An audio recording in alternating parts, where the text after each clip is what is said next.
Vamos abrir suas Bíblias em Atos dos Apóstolos, capítulo 8, versículo 26.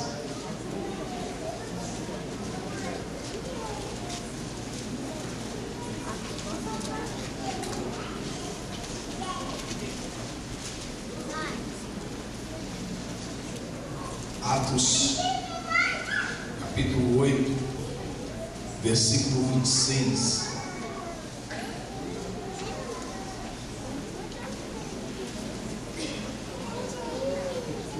Amém? Amém. Todos se encontraram. Está escrito assim: um anjo do Senhor falou a Filipe dizendo: dispõe-te e vai para o lado do sul, no caminho que desce de Jerusalém a Gaza. Esse se acha deserto. Ele se levantou e foi. Eis que um etíope, eunuco, alto oficial de Candace, rainha dos etíopes, o qual era superintendente de todo o seu tesouro, que viera adorar em Jerusalém, estava de volta e, assentado no seu carro, vinha lendo o profeta Isaías. Então disse o Espírito a Filipe: aproxima-te desse carro e acompanha-o. Correndo Filipe, ouviu-o ler o profeta Isaías e perguntou: compreendes o que vens lendo? Ele respondeu: como poderei entender se alguém não me explicar? E convidou Filipe a subir e a sentar-se junto a ele. Amém? Graças a Deus. Hoje nós vamos fazer um comentário e aprender sobre crescer na leitura da Bíblia. Este ano de 2013, nós vamos crescer na leitura da Bíblia. E nós precisamos aprender algumas coisas para que nós possamos crescer na leitura da Bíblia. Não é verdade? E nesse tema eu já ouvi muitas coisas, muitas pessoas dizerem muitas coisas. Por exemplo, a Bíblia é difícil demais de entender. Eu não compreendo a Bíblia. Ela tem muitas coisas que a gente não consegue discernir.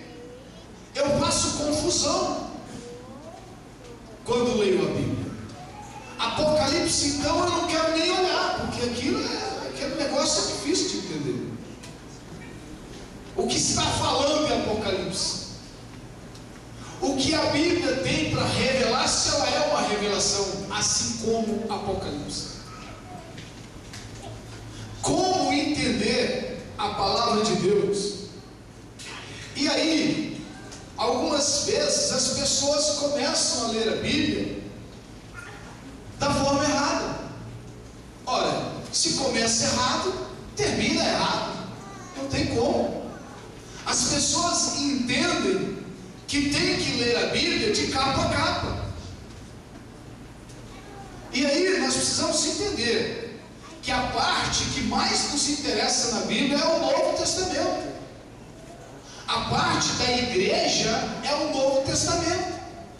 Então, se você está iniciando a ler a Bíblia hoje, nunca leu a Bíblia, leia o Novo Testamento. Esse é o primeiro ponto. O Antigo Testamento é para entender de onde viemos, de onde se origina o Cristo, de onde nasce o nosso Salvador, de onde vêm as promessas. E nesse sentido das promessas, nós precisamos entender que a igreja atua no lado espiritual, não no lado natural. Israel recebe as promessas no lado natural, para depois receber no lado espiritual. A igreja, ela recebe no lado espiritual para depois receber no lado natural.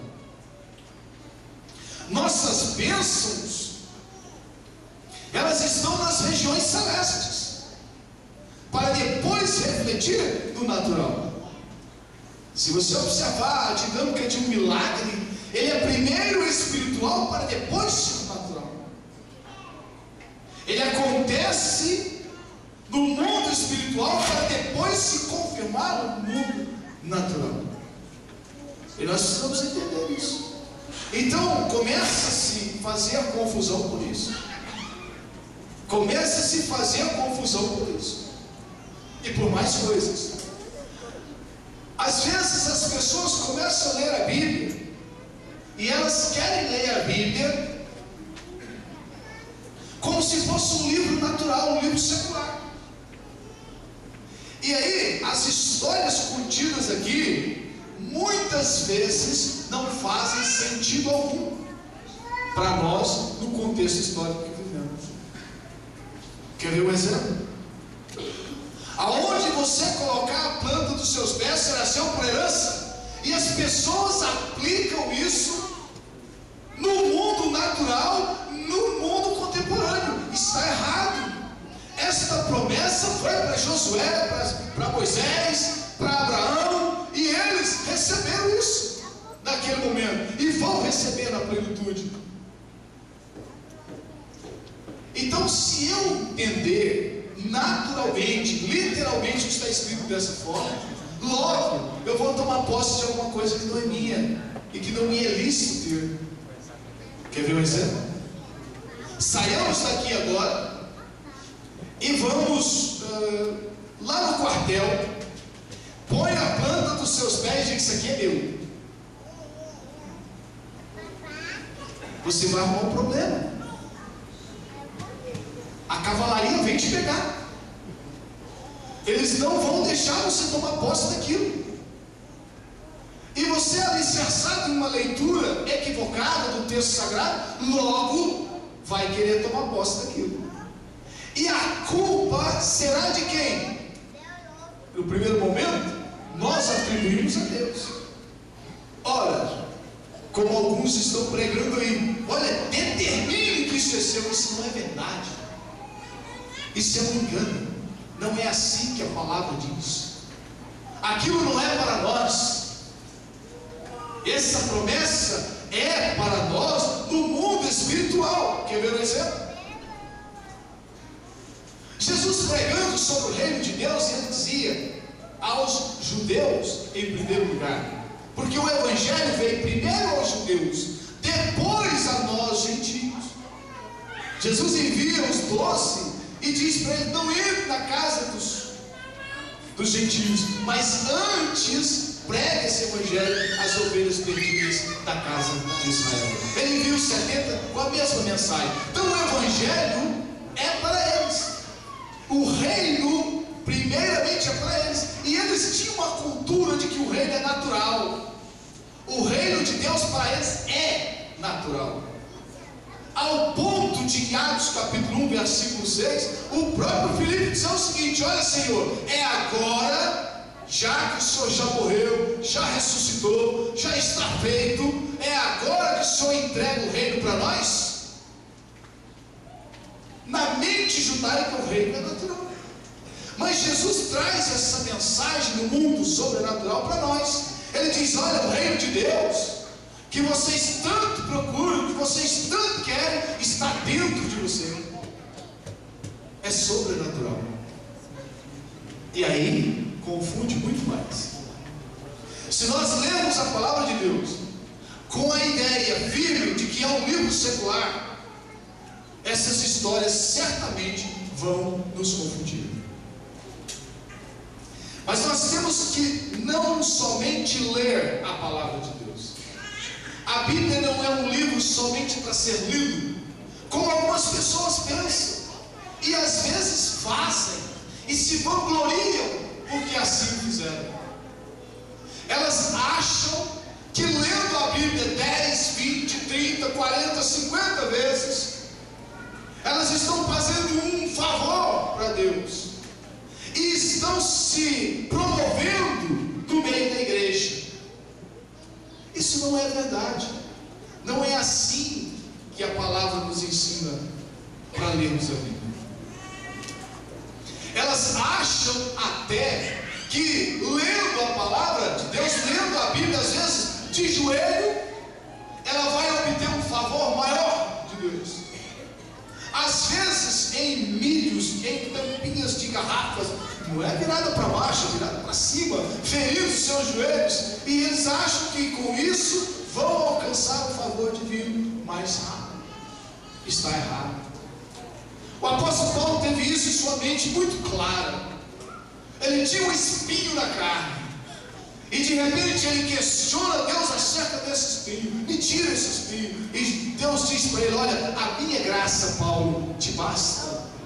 Não é o seu sacrifício, não é o que te aflige, é o que eu te proporciono, é o refrigério que eu te dou. É preciso entender isso. Então, se nós continuarmos lendo a palavra de Deus da forma errada, logo vamos ter a interpretação de forma errada, ao ponto de alguns chegarem e dizerem que nós temos que colocar Deus na parede, porque ele leu na palavra e usa o texto sagrado, e com uma maestria muito grande ele comprova que o que ele está dizendo é verdade. Mas isso é uma meia verdade.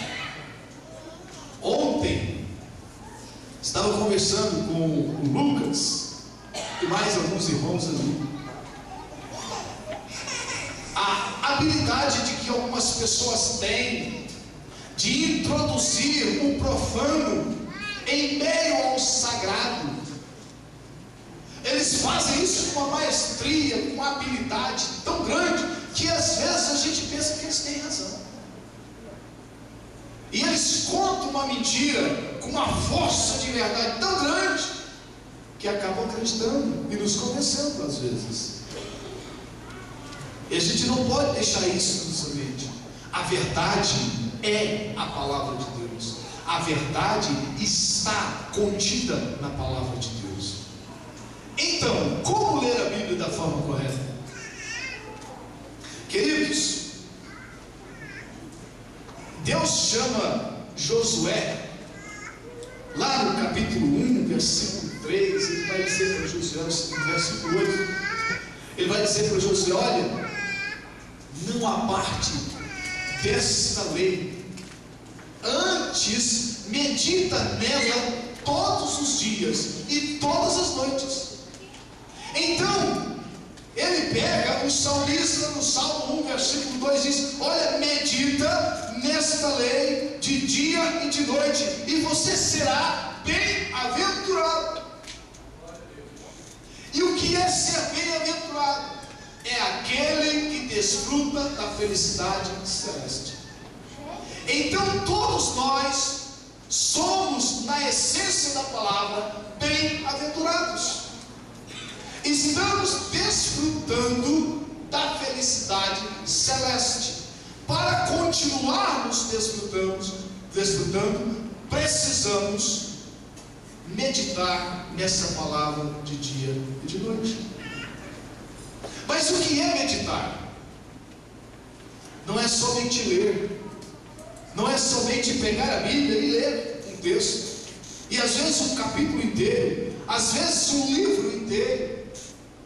Gente, meditar é deixar a palavra falar com você. Meditar não é ler somente a palavra, a leitura da palavra é uma pergunta, como foi feita pelo eunuco. Primeiramente, o Filipe diz: você entende o que você está lendo?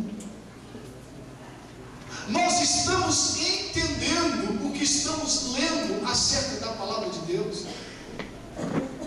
Nós, os pentecostais, nós temos uma capacidade, né, de ler e aplicar. Ler a palavra de Deus é preciso não somente ler, mas ruminar. É preciso remoer. É preciso ruminar constantemente essa palavra durante a leitura. Ler a palavra de Deus requer de nós momentos dedicados a esta leitura. Você não pode simplesmente ler para falar. Você tem que ler para entender. E ler para entender, meus queridos, nós vamos continuar aqui com Filipe e o eunuco. Compreendes o que vens lendo? E ele respondeu: como poderei entender se não me explica? Queridos, preste atenção nisso. A palavra de Deus, ela não é lida de fora para dentro. A Bíblia tem que ser lida de dentro para fora. Eu vou explicar. A Bíblia jamais pode ser lida de fora para dentro, como se lê um livro secular. Uma história que você se identifica, gosta e te atrai, e você absorve isso para dentro. É o contrário. A Bíblia é lida de dentro para fora. Quer ver um exemplo? O apóstolo João, escrevendo no capítulo 16 do Evangelho, no versículo 13, ele diz o seguinte, eu vou ler com os irmãos. É muito bom isso. Quando vier, porém, o Espírito da verdade, ele vos guiará a toda a verdade, porque não falará por si mesmo, mas dirá tudo o que tem ouvido, e vos anunciará as coisas que hão de vir. O que é isso? Quem vai te guiar a toda a verdade é o Espírito Santo que está em você. E aonde que o Espírito Santo habita em você? É dentro de você. Então, para entender essa palavra, é preciso ler fazendo a pergunta e esperar da palavra a resposta. E esta resposta não vem da palavra, vem de dentro de você, porque quem vai te guiar a toda a verdade está dentro de você. Ele vai te fazer lembrar de tudo que Jesus ensinou, como escreve Mateus no capítulo 28, versículo 20. É o Espírito Santo que está em nós, que nos faz lembrar daquilo que está nessa palavra, porque esta palavra é o nosso alimento. Esta palavra, ela serve como comida para nós, sustento para nós. Então ela entra em nós, e o Espírito Santo que está em nós interpreta essa palavra para que nós possamos entender essa palavra. Mas muitos de nós queremos ler a palavra de fora. É preciso digerir essa palavra. E quando, falando ainda de digestão, a gente come uma comida agora e ela começa um processo. É um processo de digestão. Ela não é logo repelida em vitaminas, proteínas, e aí eu não vou entrar muito nessa área, porque eu não entendo muito, mas energia para o nosso corpo. É o que nos faz movimentar. Se não comemos, definhamos, mas se comemos, temos energia, e a palavra de Deus é isso. Quanto mais lemos a palavra, mais energia nós temos. E aí Jesus traz um perfil maravilhoso sobre isso. O que faz mal não é o que entra pela boca, é o que sai. Porque a boca fala do que o coração está cheio. Querido, se eu alimento da palavra, logo o meu coração está cheio da palavra. Logo, o que vai sair da minha boca vem do meu coração, que está cheio de quê? Do alimento espiritual, que é a palavra. Então nós precisamos não somente ler, mas meditar. Não tenha pressa. Não tenha pressa de ler um texto. Leia um versículo 10 vezes, 20 vezes, se for necessário. Pergunte. Isso é um processo de hermenêutica, um exercício hermenêutico simples. Quer ver um exemplo? algumas perguntas eu vou fazer aqui. Quem mandou Filipe até o eunuco? Quando Filipe foi mandado ir até o eunuco? Como Filipe foi até o eunuco? Por que Filipe foi até o eunuco? Para que ele foi até o eunuco? Essas perguntas são perguntas nossas. Mas a gente lê o texto e não espera o texto responder. E não espera muito menos o Espírito Santo nos informar o que está por vir. E é isso que está na palavra. É isso que está no capítulo 16 do Evangelho de João. É Ele que vai nos mostrar o que está por vir. E o que está por vir é a revelação da palavra. Ela é espiritual, queridos. Não se entende a Bíblia no mundo natural. Porque se lendo a Bíblia, observando na ótica natural, é loucura. Estamos todos loucos. Como nós podemos comer o corpo daquele que nos salvou? Fizemos isso ontem. Como nós podemos beber o sangue daquele que nos lavou com esse sangue?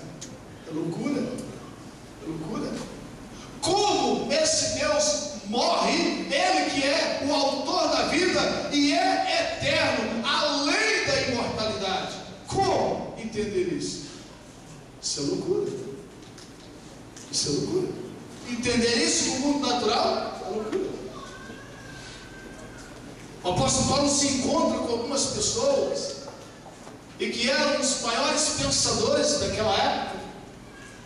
E ele começa a tecer um comentário desse Deus, e ele intitula Deus Desconhecido, e ele vai tecendo um comentário, e de repente ele diz: ele morreu e ele ressuscitou. Até esse ponto eles ouviram com muita atenção e por muito tempo. Mas a partir da ressurreição, eles quiseram ouvir num outro tempo. Precisamos falar diferentemente desse assunto, porque é loucura.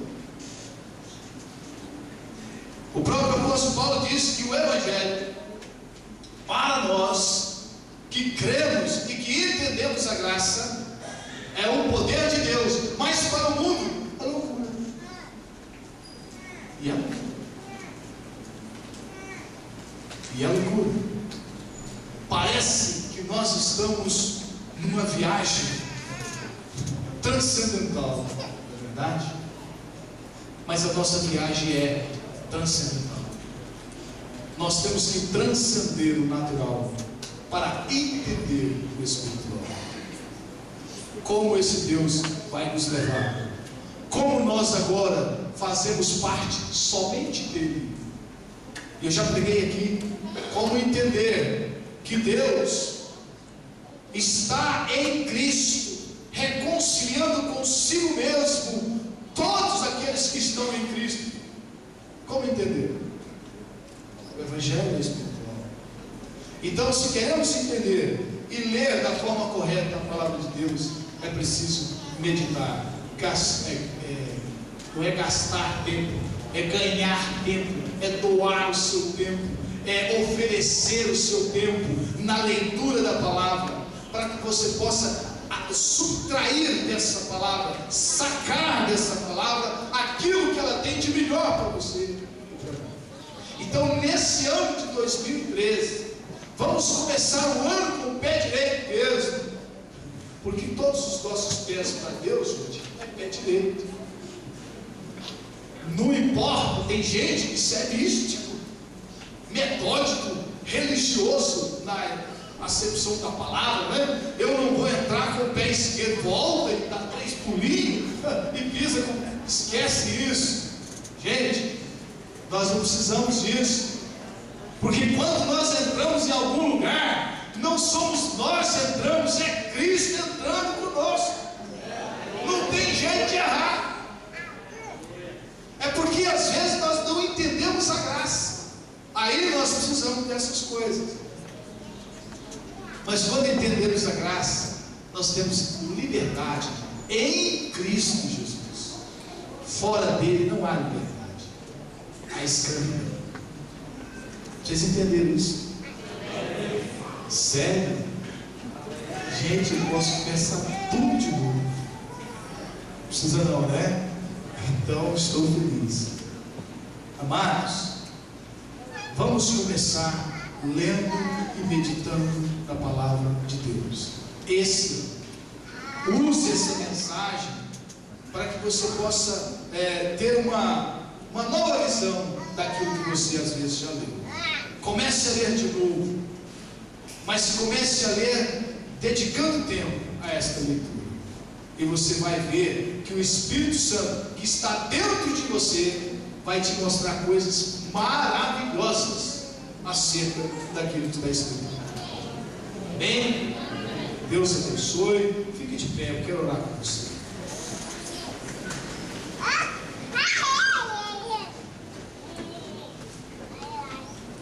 Amém, irmãos? Feche seus olhos, curve sua cabeça. Nosso Deus e Pai, nós te louvamos por esta oportunidade, Senhor, por esta palavra, por este dia, por esta campanha de vida vitoriosa, porque somos mais que vencedores estando em Cristo Jesus. Obrigado porque o Teu Santo Espírito habita em nós e intercede por nós quando nós não conseguimos falar o que queremos. Obrigado, Senhor. Estamos agradecidos porque o Senhor tem cuidado de cada um de nós e tem ministrado no nosso coração aquilo que é da Sua santa e soberana vontade, que é o conhecimento de Deus.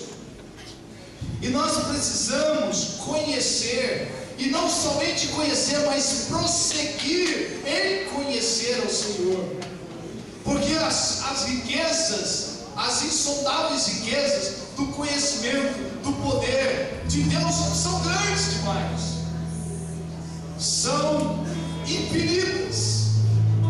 Ajude-nos a compreender o Senhor, a profundidade do Evangelho. Revela de dentro para fora, porque do nosso interior, ó Pai Santo, tem que jorrar um rio de água viva, porque a palavra do Senhor em nós, quando ela sai, ela se torna um rio de água viva, e aquele que beber jamais terá sede, como disse Jesus. Nós te louvamos e agradecemos em nome de Jesus. Amém. Eu estava observando os meus livros e eu escrevi um deles há muito tempo atrás, e num sermão aqui eu comentei isso, eu disse que o Evangelho, eu escrevi lá, o Evangelho é extraordinariamente simples na sua complexidade e extremamente complexo na sua simplicidade. Está escrito, eu achei isso lá, eu lembrei disso, mas eu estava no seminário e eu confio nisso, eu entendo isso. Se nós deixarmos Ele falar conosco, nós vamos entender a mensagem que Ele tem para nós. Amém? Deus abençoe.